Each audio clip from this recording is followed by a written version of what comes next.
Hello everybody, my name is King Wolfgang. Now this video is going to be a little different than the rest of them that I've made, only because I'm starting it off differently and I'm doing it a little bit something different with it. So I reached out to Nick De La Hoyd. He's a fantastic artist. He makes amazing music. I've been a firm supporter of him for as long as I can remember, since I've heard about him.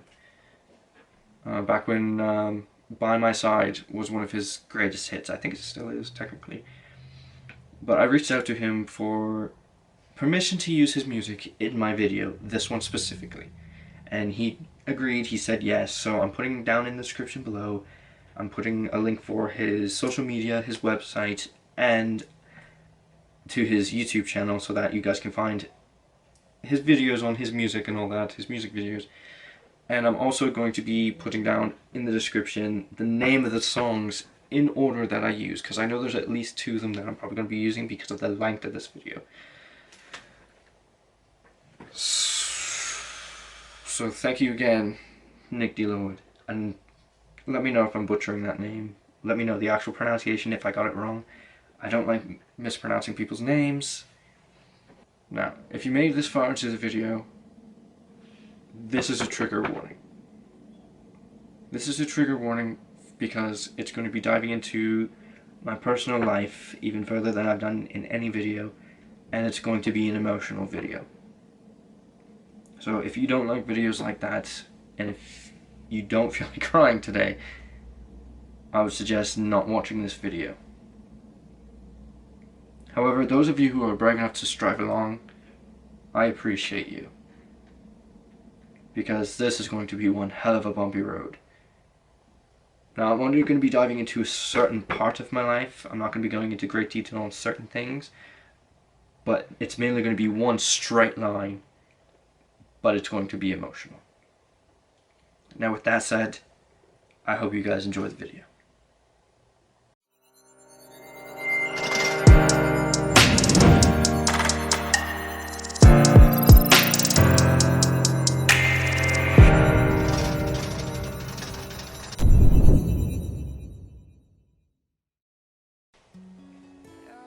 Congrats, you made it past the warning. So I'm going to be diving into my life a little bit. And don't judge me on this. I made a TikTok. Somebody I know on TikTok, I don't know them personally, they made a TikTok about something, and it got me thinking of making a video on YouTube about it. I did do at their TikTok, so it's basically along the same lines as that. So a bunch of you may already know, I'm adopted. And that's fine. I'm adopted, a lot of people get adopted. But what's not fine is when you get adopted into a family that, at least for 18 years of my life, they treated me like shit. They didn't treat me like family. They treated me like an object. They treated me like a gift, if you will, something that can get returned.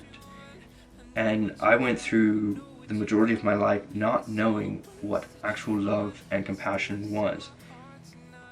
Now, have that being said, I would show compassion to everyone I met because it was something that I felt there wasn't enough of. So me not knowing truly what I was doing, I was just like, you know what, I'm going to treat people the opposite of what I'm being treated. So I would treat others with kindness, love, compassion. It was something that, like I said, it wasn't around very much. Granted, a lot of my friends, they drew close to me because of that. They drew close to me for that one fact, and that's how I made a lot of my friends.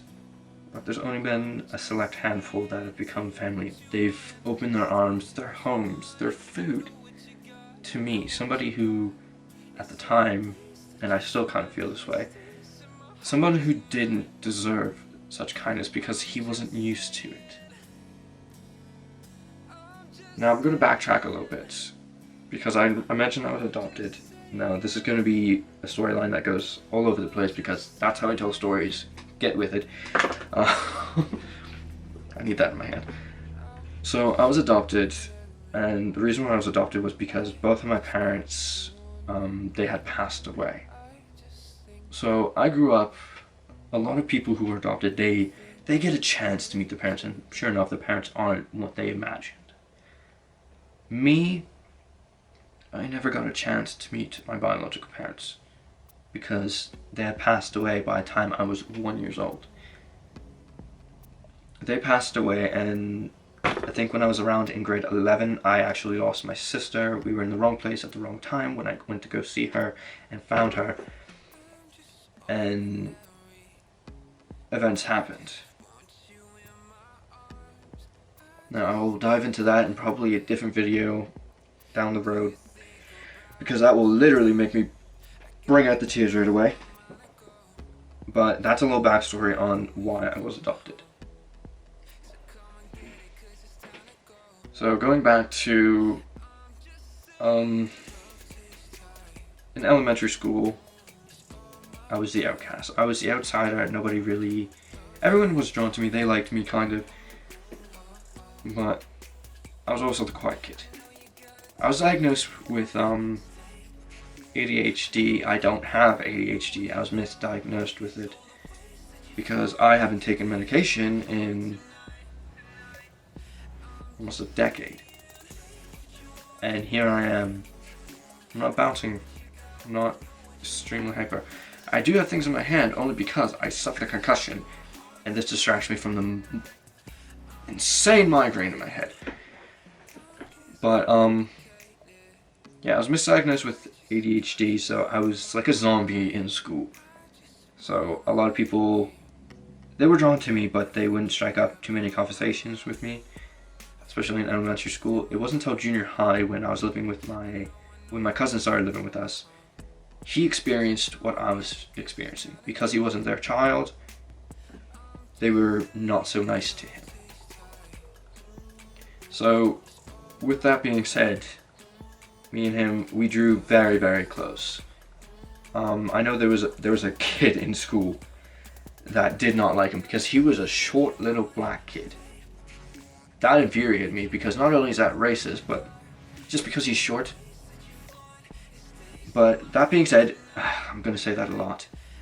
They chokeslammed him down to the ground.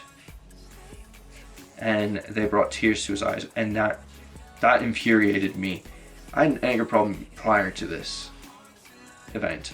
I don't have an anger problem really right now. Yes, I get angry, but I don't have an anger problem like I did when I was a kid. They brought tears to his eyes with that event, and I had a football in my hand. I biffed the football across the gymnasium and nailed him in the head. To this day, he still doesn't know who threw that football. Another kid was being mean to him. This is a big part of the story. Just my cousin. Somebody was being mean to him, so we sandwiched him when we were doing laps around the gym. Jesus Christ, who's messaging me?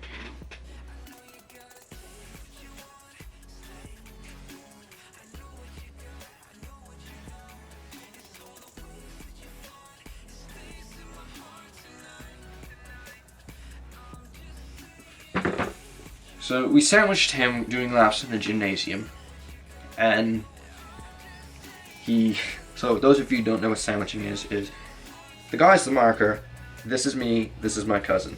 We were doing laps and we just like we sandwiched him.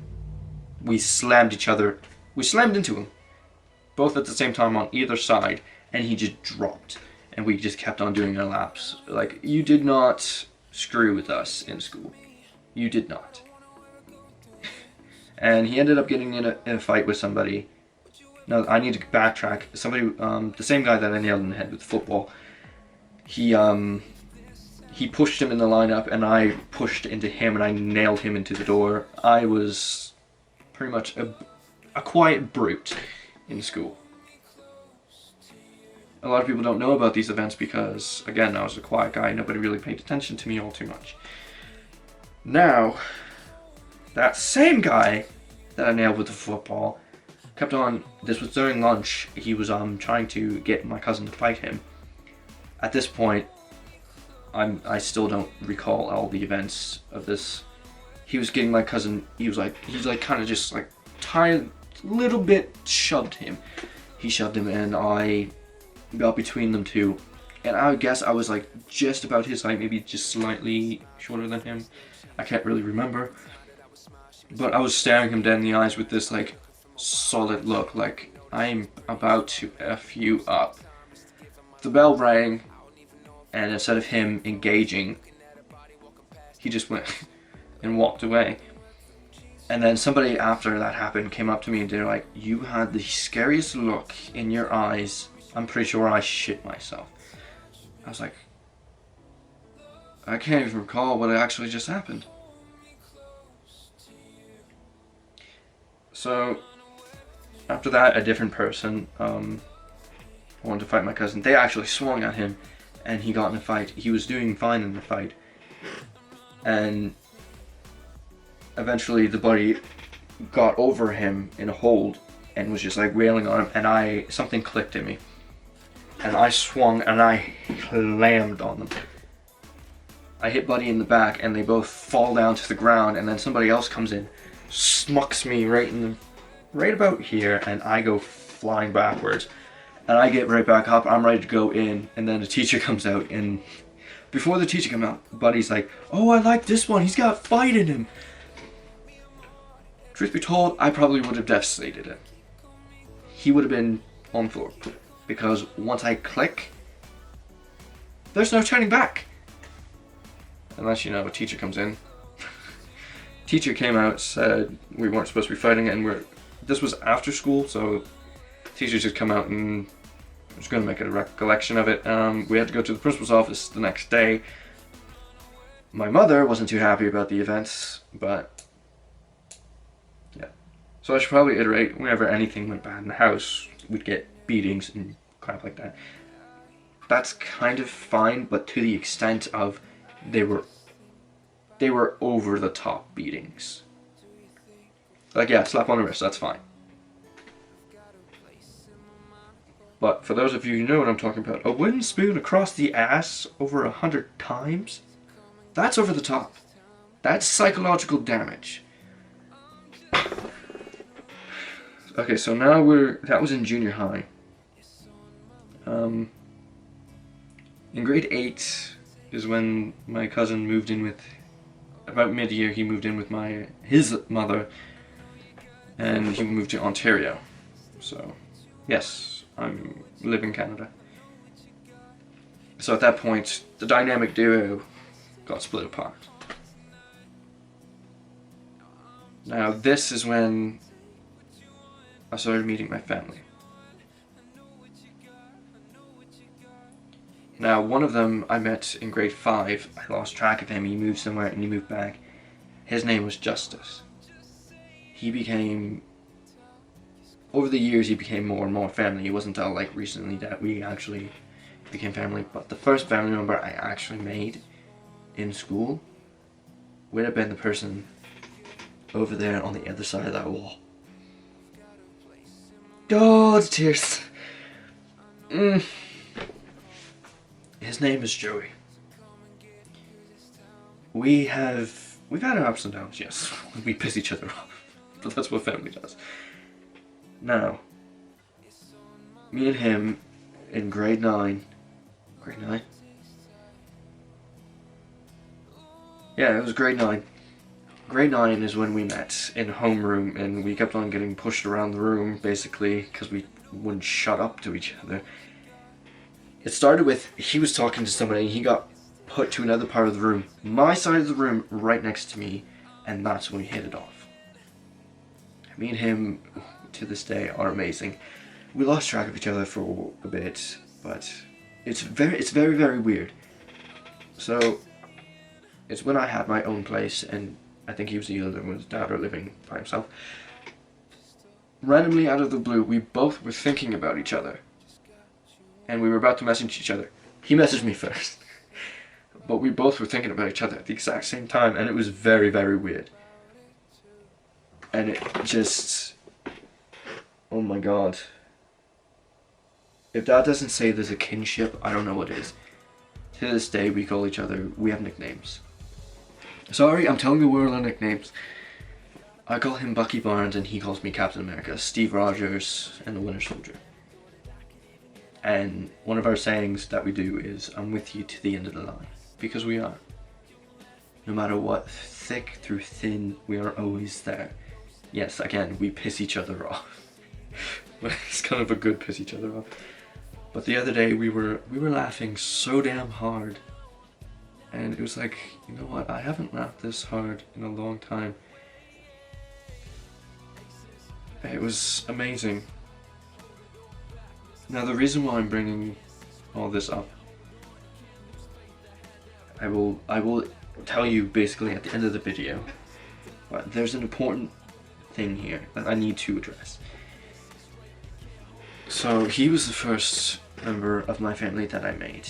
My family, granted, it's small, but it's powerful. Now fast forward to high school, because that's where we need to go. I started hanging out with Justice in grade 9 as well. But it wasn't until high school that we started like actually hanging out. There's this little area that we called the pit within the school that we went there and we just hung out, a bunch of us. Joey was even there, but he moved away, which is why we lost touch with each other. He moved to Ontario. Everyone moves to Ontario. I was in Ontario when I was in grade 3. But me and Justice started hanging out, and then grade 11 hit, we started hanging out a little more. Grade 12 hit, and that's also where I met another family members. Grade 12 hit, I wasn't living with my mom anymore. She kicked me out. My mom's Jehovah's Witness. I'm not slandering on Jehovah's Witnesses. Don't show them hate for this. My mom's just not fully Jehovah's Witness, I guess you could say. Because she swears. Some of them do occasionally, but she's one of the fake ones, I guess. Not really. She does show a lot. She's changed recently.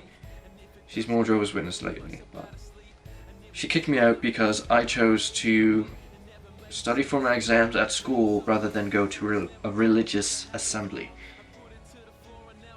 So I got kicked out. My eyes were bawling in school. I remember my sociology teacher. That was the end of grade 11 actually. End of grade 11, the ending exams when I got kicked out. And I went to go live with my girlfriend at the time. We're not together, obviously. We're not together. Shit happened. And then grade 12 hit, and I started living with my dad, my adopted dad. He was a little easier because I didn't live with him most of my life. So my stepmom, even though I gave her hell when I was a little kid, she welcomed me with open arms. I kind of consider her family. I don't really talk to her as much because her and my dad split, but she says, you know what, you're still welcomed at my house even though they split. And that to me was, I didn't know how to react to it. I just said thank you. I could have probably said more, but I didn't know how to react to it. Anyway, going back to grade 12. Grade 12 was my year. I could be myself at home and actually be myself at school. At school I was always myself, but I could never be myself at home because my mom was a Jehovah's Witness, my dad's not. So I was myself at both, and my dad let me go into sports. So grade 12 I decided I wanted to go into football. And this was when me and Justice started talking. He's not in football, he wasn't in football. Me and him started talking because I was like, I was in football, and he was talking about how his dad was in football and all this. So we started connecting a little more. He invited me to a party at his house, drinking and all that. And we really started hitting it off, and we realized how much alike we are. And then we started talking. Now I have to end the story with Justice there because there's a gap. There's always a gap, every now and then. So I go to football and I meet a guy named Anthony. Anthony and me hit it off right away. we we dived into each other's minds in a way that it was amazing. And I remember his mother, who I call Mumsy now, yes, they are my family. They took me in, and it was amazing. They drove me to practice, drove me to games, and then they eventually, like, they were bringing me over, and they said to me, and I quote, I remember this, they said, now that you've been here once and we're serving you, the next time you come over, your family, and you can help yourself to the fridge. We're not serving you. And I was like, are they joking or are they being serious? I don't know what to make of this. And I hit it off with him, his dad, his mom, and his little brother Cam. And all of us became family. They welcomed me with open arms, and it was something it's something I wasn't used to. Okay, so the camera died, and with the camera dying and me have to, actually it didn't die, it ran out of space because I forgot to do the car. With that, I was able to recollect myself while I was getting rid of stuff to make space. So they welcomed me in with open arms into the family, and it was something I wasn't used to. So they let me stay the night, they invited me to the graduations. So I became the older brother, and to this day I call them Mom and Dad, Mumsy and Dadsy. And the two are my brothers. It's incredible. Like, when I had my own place, I messaged in the middle of the night. I didn't have anything. I was like throwing up. I was a mess. I messaged Mom in the middle of the night. So for the rest of this video, she's going to be Mom, and then I'm just going to reiterate when it's the other mother, it's the adoptive mom. So this is Mom. Mumsy is Mom. I messaged Mom in the middle of the night, and I was like, I'm throwing up, I don't have anything for it, I feel like shit, I need to go to the hospital or something.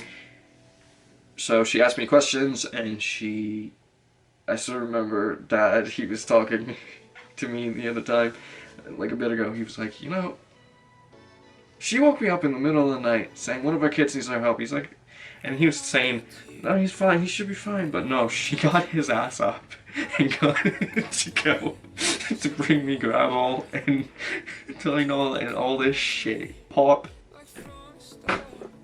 I felt like shit. But he reiterated to me, he's like, you have family, so I had no problem doing this. He was like, I was just tired in that state, but...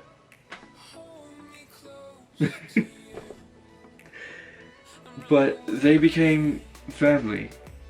So after I've got my own place and that event with Mumsy, I kept in touch as much as I can because I'm the type of person, I close down sometimes.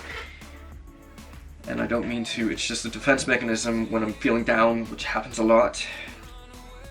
But after that event, I got in touch with Justice, and we started talking again, and he invited me over to his house. Me and his dad, for some reason, we hit it off real good.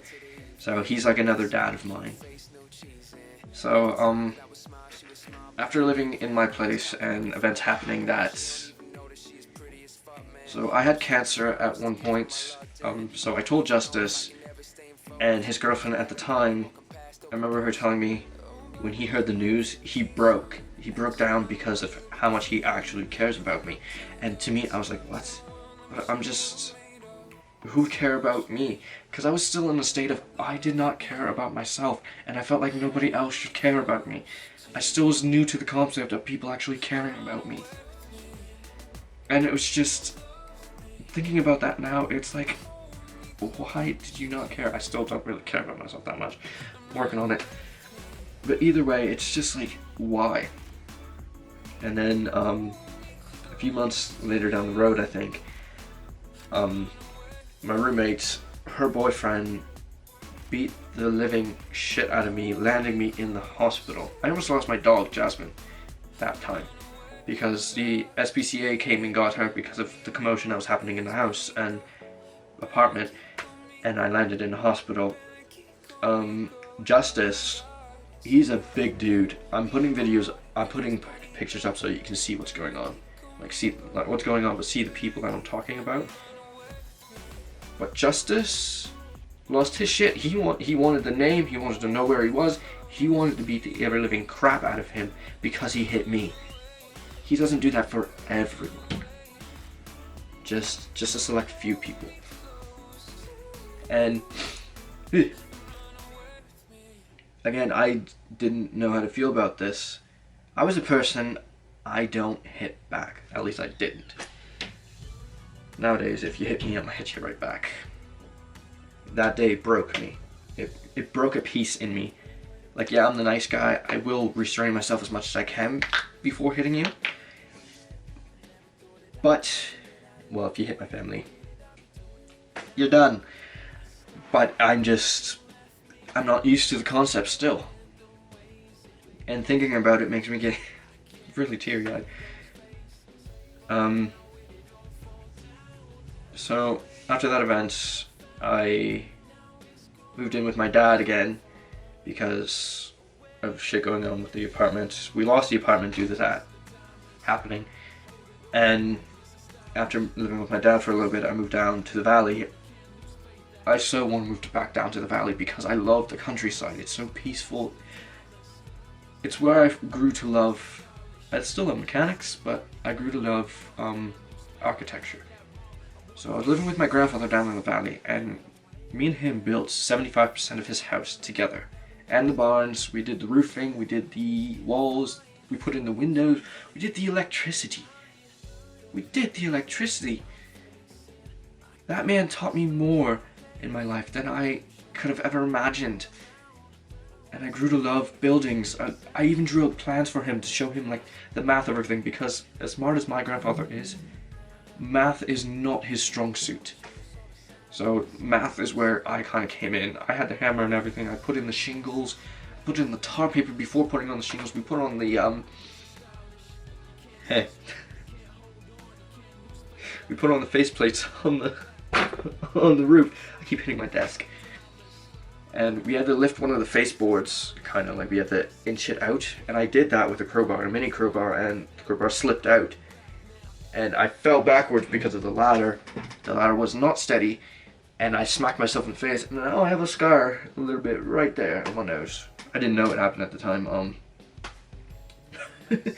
I just kept on working. It was gushing down my face. I didn't even know. I look at my grandfather. He's like, "You might want to go inside and look in the mirror and clean your face up." I'm like, "Why?" I go like this, and there's blood all over my hand.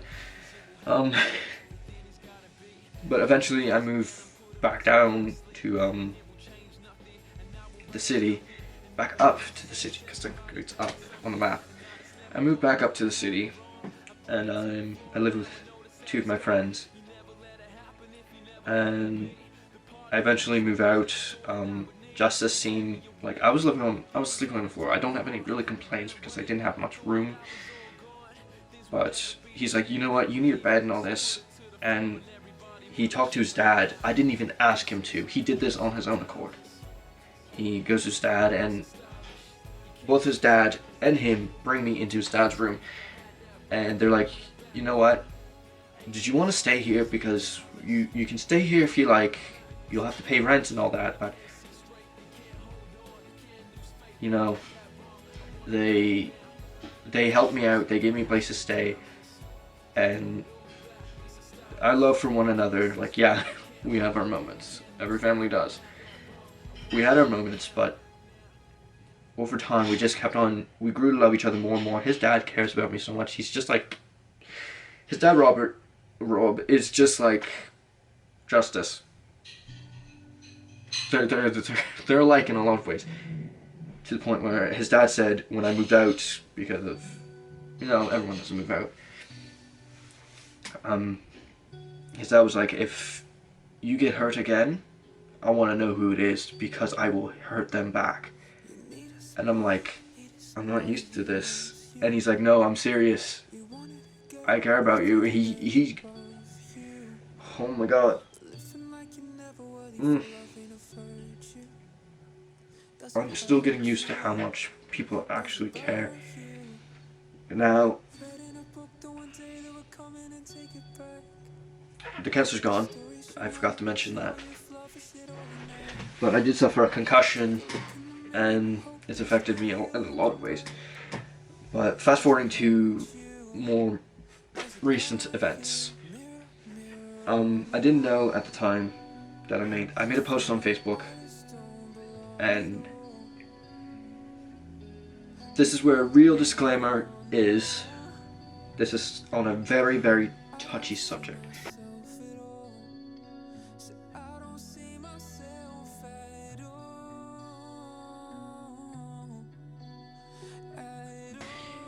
I made a post on Facebook, and I was really down. I was at the end of my ropes. It was almost like a suicide note put on Facebook. And a bunch of family members reached out to me, especially Dad and Mom. They reached out. They were trying to message me non-stop, and I didn't want to message anyone back because I was like, I just want to feel down. I just want to end it. I in the post it said, I'm giving life one more shot before I end it all. Verbatim, basically. I posted like that, and I guess it sent them a spiral. Mom was like, message me now, message, and then Dad was like, message your mother, message us, call us.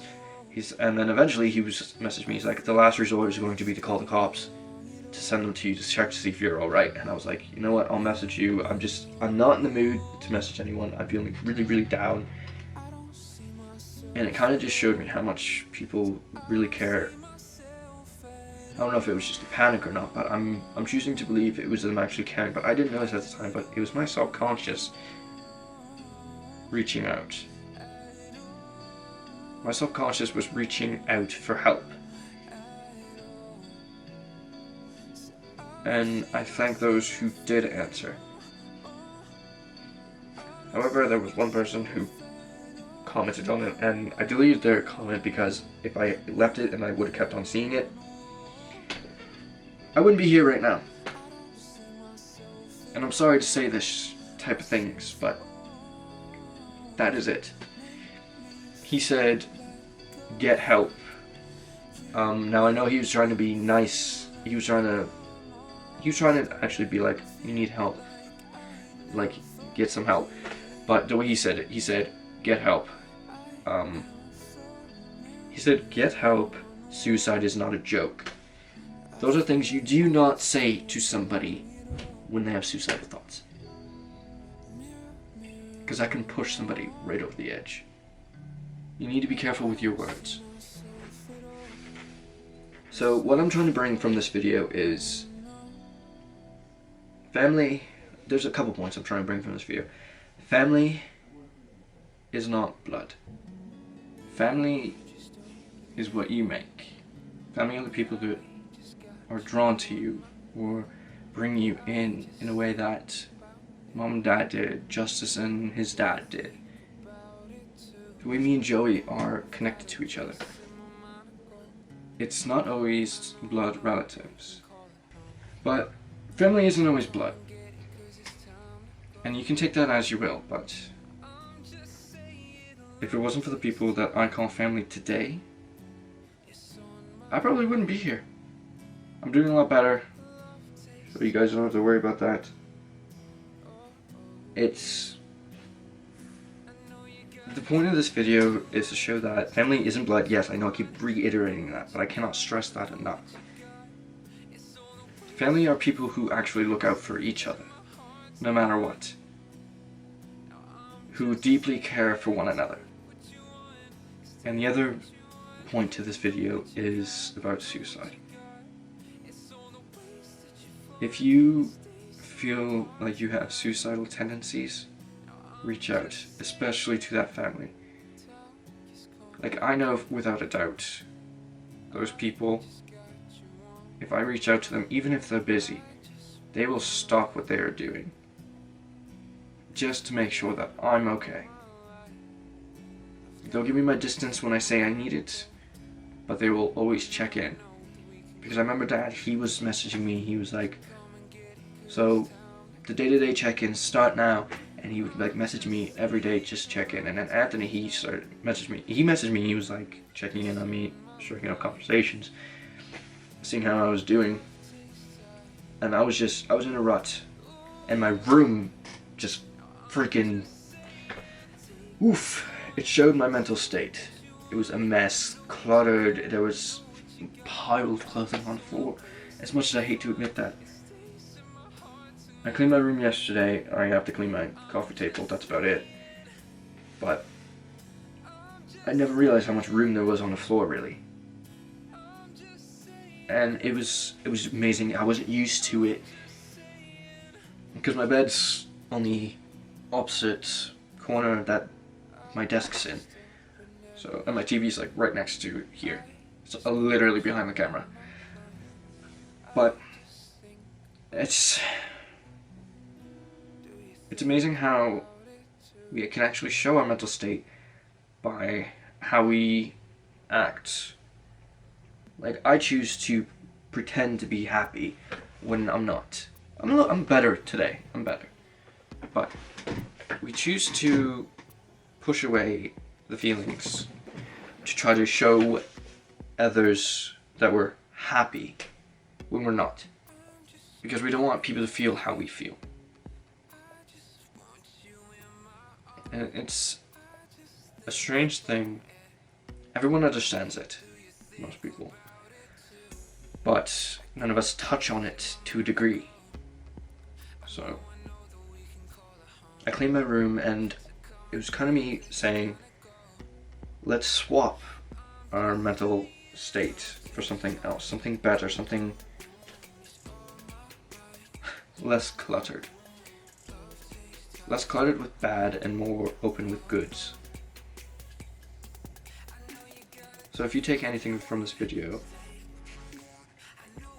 remember who your true family are. And remember, they are always here to help you through thick and through thin. And if you're saying you don't have family,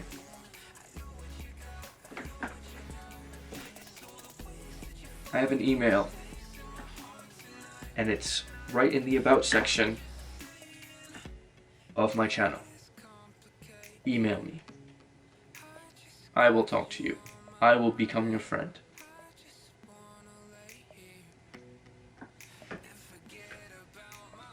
I've said it before, and I will say it now.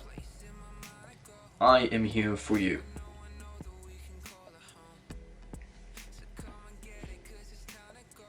So remember, share the love, help others, and be you. And when it comes to your family, don't pretend to be happy when you're not.